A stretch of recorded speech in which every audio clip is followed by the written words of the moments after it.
Parnay, magbibideo. Hi guys! Welcome to our vlog. Nandito kami ngayon sa Bagong Bayan! Ay! Ano ba yan? Paano ga ito? Ang maalam tagi ako nga. Porots mo Hi naman. guys!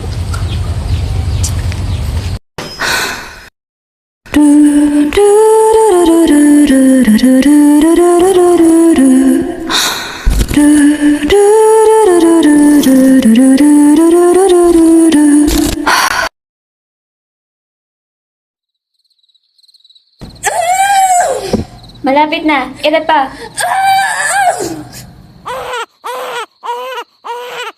Lalaki ang anak mo, Chodora.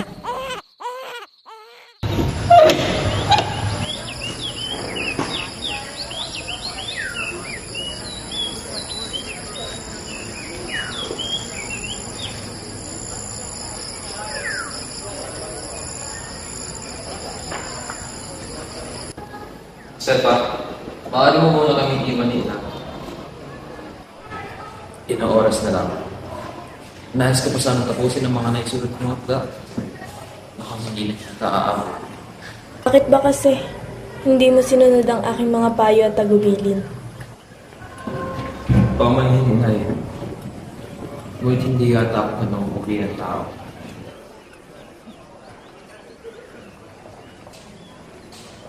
Masyadong malaki ang pangangailangan ng bansang ito upang sundin ang iyong mga tagubilin. Nagpalathala ako ng ilang mga libro upang ilahad ang mga pangyayari sa Pilipinas. Para mga Pilipino yata ang dapat mamunong sa kanilang mga bayan. Subalit para mga Pilipino din nangyari ang mga bawang mga nagiging mga dayuhan. At sila ang mga dayuhan paano tisilbing mga pinuno. Napakahusay mo namang sumulat, anak mo. Alam mo ba ang pabula patungkol sa gamo-gamo, Jose? Hindi po, Inay. Maaari niyo po bang ikwento sa akin ang mga pangyayari? May lilipad-lipad na isang gamo-gamo sa tapat ng ilaw ng lamparang ito. Tuwang-tuwa siya sa liwanag nito. Paikot-ikot pa ang munting gamo-gamo. Sabi ng nanay niya, "O anak, halika. Ikaw ay lumayo sa malaking lampara. Baka mamaya lang, ikay mahagip na ng silab ng apoy na maganda sa mata." Ngunit hindi nakinig ang kaniyang anak, na naging sanhi ng pagkasunog ng isa niyang pakpak.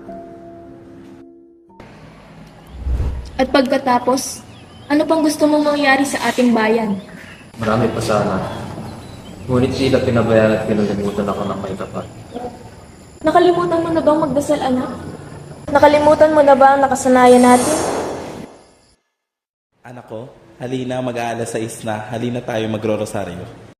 Sa ngalan ng Ama, ng Anak. Naalala mo pa ba, Jose, na lagi tayong nagdarasal sa tuwing sumasapit ang alas 6? Gustong gusto mo pang sumasapit ang oras na iyon. Marami na ako napagdaanan ng mga ngunit dito ka nabibigyan mundo pa lahat.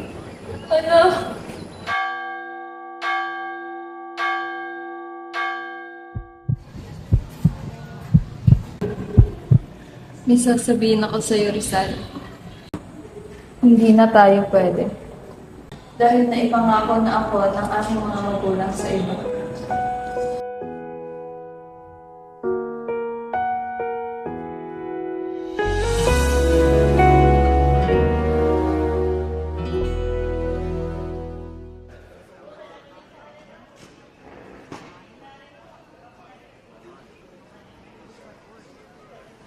Salamat sa panyong ito, Jose.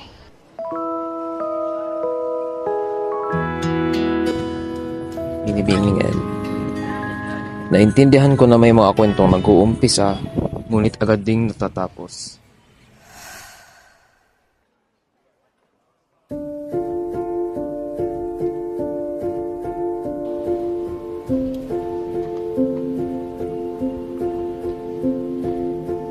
Pakikiabot kay Leonor Valenzuela. Palagi akong nasasabik sa iyong mga liham.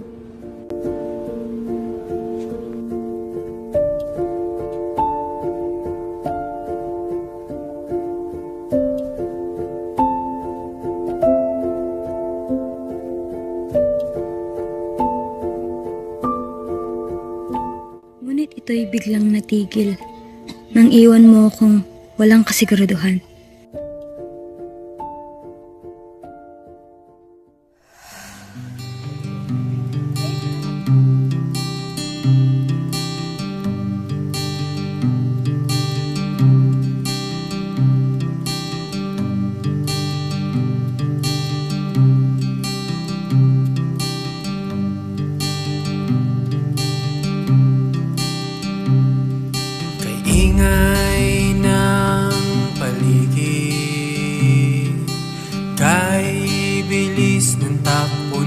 daigdig, kadiliman at lamig, hampas ng ulan niyo bang narinig? Maraming salamat, Jose, sa mahabang panahon ng ating pagsasama.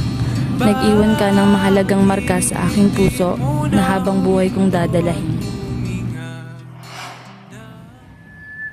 That's well. Naalala mo ba ang pupunta natin sa gabi ng Madrid? Nakakatakot na nakakatuwa. Ang pagkakaibigan naming dalawa ay nagbigay linaw na may mga damdaming hanggang doon na lang.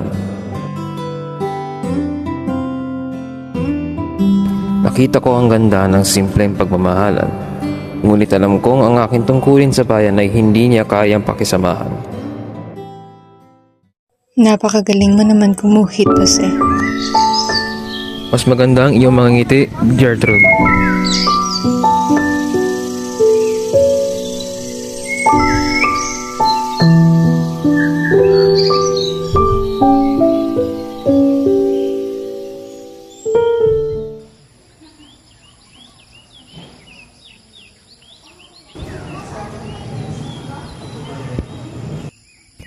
Naisip ko na hindi lahat ng simula ay magtatapos sa pag-iisang dibdib. Ang aming pagkakaiba ay patunay na hindi ang puso ang laging mananalig.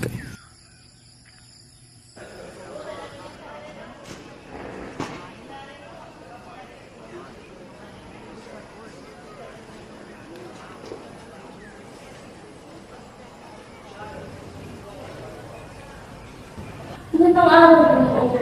Batid kung ako yata ay naliligaw, ako ay pupunta sa dakitan sa aking tiyo. Ako nga pala si Josephine Raffin. Maaaring mo akong tawagin, Jose. Jose.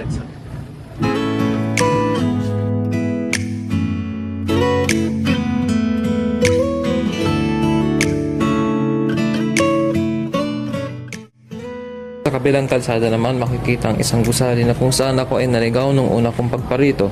Mukhang parehas yata tayo, Ginoo. Josephine.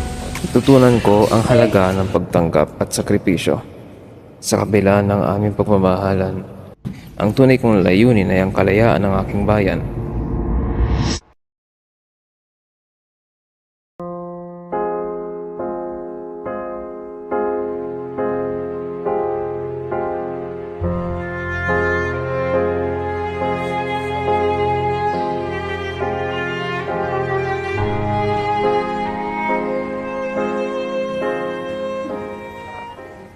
Consumatum est.